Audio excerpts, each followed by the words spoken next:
जय माता दी फ्रेंड्स, आप सभी लोगों को करवा चौथ की बहुत बहुत शुभकामनाएं। माता रानी सभी का सुहाग बनाए रखें। फ्रेंड्स, आज की इस वीडियो में हम जानेंगे कि करवा चौथ पर रात में चंद्रमा को अर्घ हम कैसे देते हैं और चंद्रमा की पूजा कैसे करते हैं।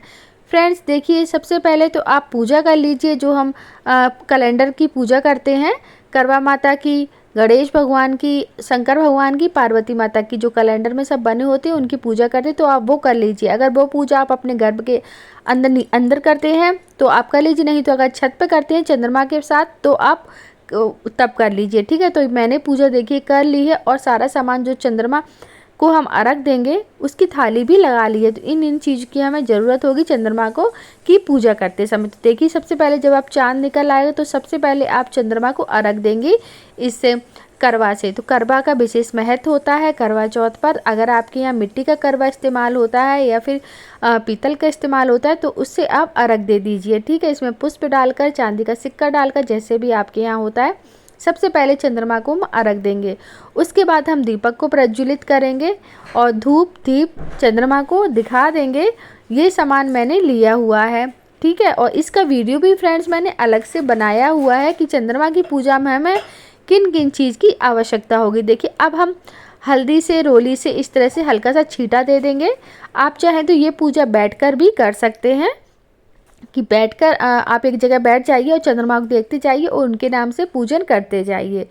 तो यहाँ पर देखिए, मैं चंद्रमा को देखकर ही हल्का सा मैंने अक्षत का और रोली का छींटा दे दिया है और फिर हमने जो सूरा बनाया है आटे का वो हम चढ़ा देंगे। ठीक है, इस तरह से चढ़ाएंगे कि वहीं पास में रख देंगे छत पर ही सूरा चढ़ा के, और फिर हम पुष्प समर्पित करेंगे, भोग समर्पित करेंगे और फिर आरती करेंगे। जो थाली हम चंद्रमा की पूजा के लिए करते हैं उसी थाली से हमें पति का पूजन करना होता है, जो कि चंद्रमा को देखकर ही करना होता है छत पर ही। ठीक है, तो देखिए, छींटा देने के बाद हमने सब कुछ समर्पित कर दिया है भगवान को। उसके बाद धूप दीप दिखा देंगे, आरती कर देंगे। बहुत ही सरल विधि है चंद्रमा पूजन की और कोई भी बहुत ही आसान तरीके से इसको कर सकता है। इस तरह से मैंने आपको बताई है। तो धूप दीप दिखा देंगे, उसके बाद हम आरती करेंगे।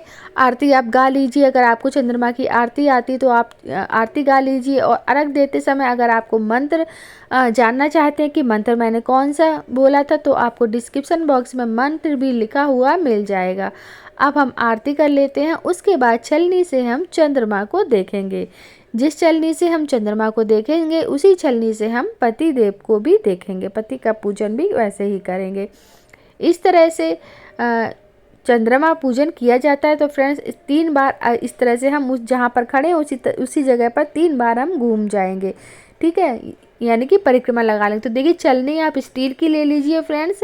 मेरे पास नहीं थी तो मैंने प्लास्टिक की चलनी ली है। और ध्यान रहे, चलनी जलनी नहीं चाहिए, आपको स्टील की छलनी ले लेनी है। मेरे पास नहीं थी और ये वीडियो मैं आप लोगों को बताने के लिए बना रही हूँ, तो मैंने बस प्लास्टिक की छलनी से ही आपको बता दिया। पर आपको प्लास्टिक की छलनी नहीं लेनी है, मैं बार बार आपसे यही बात बोल रही हूँ। ठीक है, तो आप स्टील की छलनी से चंद्रमा को देखिए और फिर इसी छलनी से हम पतिदेव का चेहरा देखेंगे। इस तरह से पतिदेव का चेहरा देखा जाता है और फिर जो आरती आपने ली है उसी से आरती की जाएगी, जो थाली आपने ली है उसी से तिलक किया जाएगा पति का। और फिर जो आपने पानी लेकर आए हैं छत पे उसी पानी से वो आपके हस्बैंड वही पानी आपको पिलाएंगे। इस तरह से करवा चौथ का पूजन जो है वो किया जाता है। तो और आरती करने के बाद आपके हस्बैंड आपको पानी पिलाएंगे। जो लोटा या फिर गिलास में आप पानी लेकर आएंगे वो आपको पिलाएंगे। जो मिठाई आप लेकर आए हैं, पहले आप चंद्रमा पूजन करेंगे, उसके बाद आप स्वयं उस प्रसाद को खाएंगे। ठीक है, इस तरह से फ्रेंड्स बहुत ही आसान तरीका मैंने आपको बताया है चंद्रमा पूजन का। फिर पति के चरण स्पर्श करेंगे और यहीं पर हमारी पूजा है जो पूरी हो जाती है। और कैलेंडर की पूजा ज़रूर करिएगा। आप अपने घर में करते हैं या फिर चंद्रमा को देखकर छत पर ही करते हैं तो आप कर लीजिए, वो पहले करना है आपको। चंद्रमा को अर्घ हमें बाद में देना होता है। ठीक है, और बहुत सारी वीडियोस मैंने करवा चौथ से रिलेटेड अपने चैनल पर बनाई हुई हैं फ्रेंड्स। अगर आपको देखना है तो आप ज़रूर देखिएगा, उसमें सब कुछ आपको मिल जाएगा। फ्रेंड्स, कमेंट बॉक्स में जय माता दी ज़रूर लिखिएगा।